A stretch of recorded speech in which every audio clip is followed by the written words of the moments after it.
মুসা আলাইহিস সালাতু ওয়াস সালাম বলতেছে, বোকা, তুই কি বলতেছিস? তোর আমার মতো আমার মালিক খায় নাকি? তোর আমার মতো সেকেল সুরাত নাকি? তুই শিরক কেন করলি? পাগল খেয়াল সইটা জঙ্গলের ভিতরে দৌড়ায়।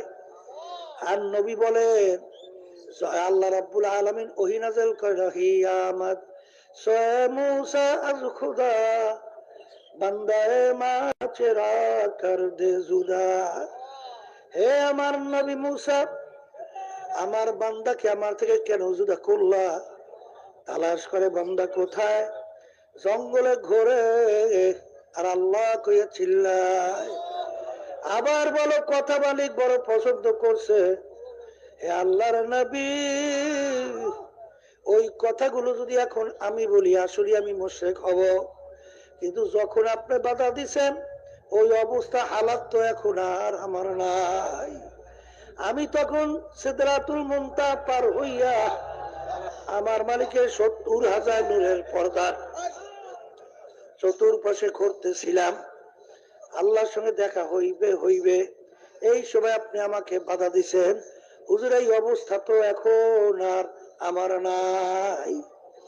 এই জন্য আমার ভাইদেরকে বলবো, অর্দানে মা বোনরা শুনতেছেন, বাজান কলকে ঠিক করে আল্লাহর ফজল করমে দেখবেন, সব আল্লাহর ফজল করমে আয়ত্তেই সাজাবে।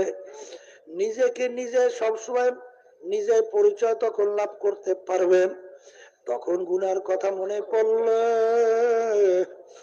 তখন নিজের ভিতরে ভয় আসবে, চোখের ভিতরে পানিও আসবে।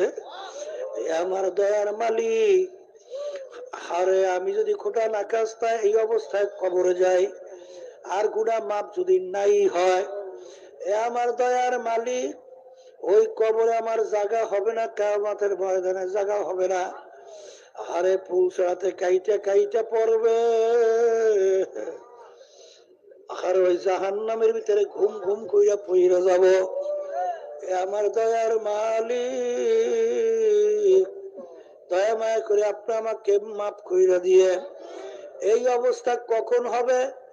যখন বান্দা বান্দির কলবটা ভালো হবে, তখনই নিজের কাছে রোগ ধরা পড়বে, তখন নিজের অপরাধের কথা মনে পড়বে, তখন নিজেকে নিজে ছোট মনে কইরা তারপর আল্লাহর কাছে নত হইয়া মাপ চাবে আল্লাহকে। আর আল্লাহ রাব্বুল আলামিনের কাছে নিজের গুনার কথা মনে কইরা মাপ চাইতে থাকবে। এই আল্লাহর বান্দারা, কবরের যাত্রীরা, এ পর্দার আড়ালের মা বোনেরা,